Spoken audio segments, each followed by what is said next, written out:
Bismillahirrahmanirrahim. Assalamualaikum warahmatullahi wabarakatuh. Dalam kehidupan ini seringkali kita berjumpa dengan sesuatu yang kita tidak harapkan terjadi. Nah, yang kita tidak sukai terjadi sering menghampiri diri kita. Bagaimana jadinya kalau misalkan hati kita hanya siap dengan apa yang kita sukai terjadi, tapi kita tidak menyiapkan hati kita dengan apa yang kemungkinan terjadi dan kita tidak sukai. Kalau kita mau hitung-hitung dari mulai mungkin remaja, dewasa, dan hingga saat ini, mungkin banyak banget sesuatu yang kita temui dalam hidup ini justru yang kita tidak sukai. Contohnya, kita nggak mau macet, malah ketemu dengan kemacetan. Sering nggak? Kita nggak mau ketemu dengan orang yang kita nggak suka, malah ketemu dengan orang yang kita nggak suka. Kita nggak mau misalkan bertemu yang menipu, malah bertemu dengan yang menipu kita. Kita sangat maunya ketemu sama orang yang menerima kita, justru orang bertemu malah menolak kita. Nah, itulah romantika kehidupan yang harus kita akui, karena memang ini di dunia ini tidak akan mungkin terjadi apa yang kita harapkan terjadi, itu pasti terjadi. Justru Allah Subhanahu wa Ta'ala ketika kita menginginkan A, maka yang didatangkan Allah malah B.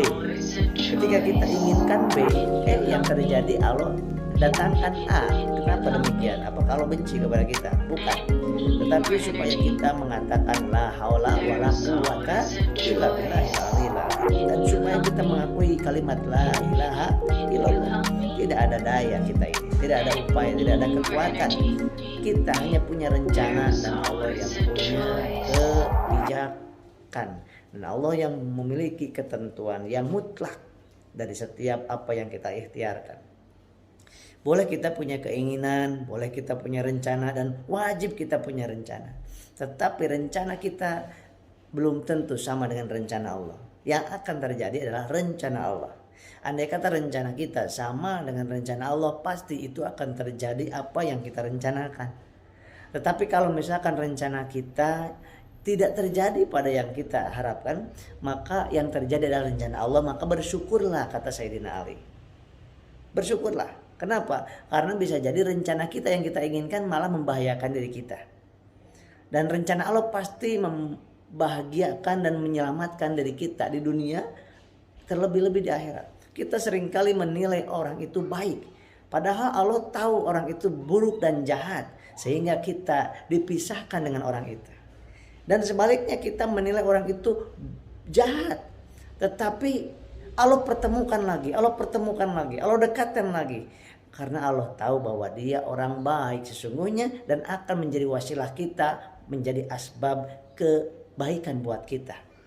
Oleh sebab itu, Allah Maha tahu dan kita tidak tahu apa-apa. Kita lakukan yang terbaik, mohon perlindungan kepada Allah supaya kita didekatkan dengan orang-orang yang baik menurut Allah dan dijauhkan dari orang-orang yang buruk menurut Allah Subhanahu wa Ta'ala. Mudah-mudahan kita semuanya termasuk orang-orang yang dalam kekuasaan, cinta, kasih sayang Allah Subhanahu wa Ta'ala. Saya doakan sahabat-sahabat semuanya dimanapun berada dalam kondisi kuat imannya, kuat ekonominya, dan kuat persaudaraannya, dan kita semua bersama-sama mencari menggapai ridhonya Allah Subhanahu wa Ta'ala dalam kondisi sehat, sakit, dalam kondisi suka, duka, dalam kondisi dihina ataupun dipuji, itu adalah sama di hadapan Allah Subhanahu wa Ta'ala. Mudah-mudahan kita istiqomah dalam kebaikan. Assalamualaikum warahmatullahi wabarakatuh.